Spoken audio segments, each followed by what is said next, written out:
Things went quiet towards the end of the day yesterday. The last couple hours had a lot of moving parts to it.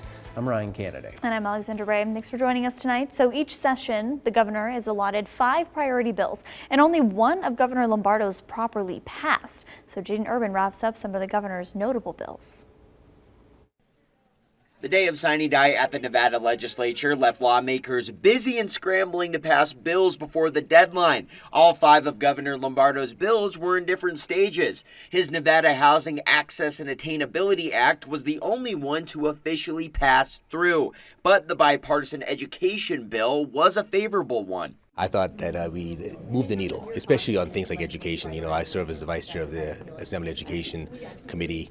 We got some important legislation through SB 460, I think was a key piece that we were able to get through at the last minute. The governor released a statement about last night saying in part, quote, "We've made significant progress in our 2 most critical endeavors this session, combating the rising cost of housing and improving outcomes in our K through 12 education system," unquote. Parts of his Education Act were then placed in Democratic Senator Nicole Canizaro's bill, SB 460. The bill creates an accountability system schools must follow if they are struggling. But some lawmakers were not happy with how his health care bill was handled. I will say I was very disappointed to see the governor's health care bill die tonight. I thought I was slightly disrespectful by the Senate to stick in a poison pill amendment at the very, literally at the 11th hour this night, because that had some really good policies that this state really needed. The amendment centered around limits on freestanding emergency rooms. But in the governor's press conference on the bill, he mentioned wanting to create the Nevada Health Authority. That passed in a separate bill. Lombardo's tough on crime legislation actually passed on both floors, but was not concurred in the Senate before sine die.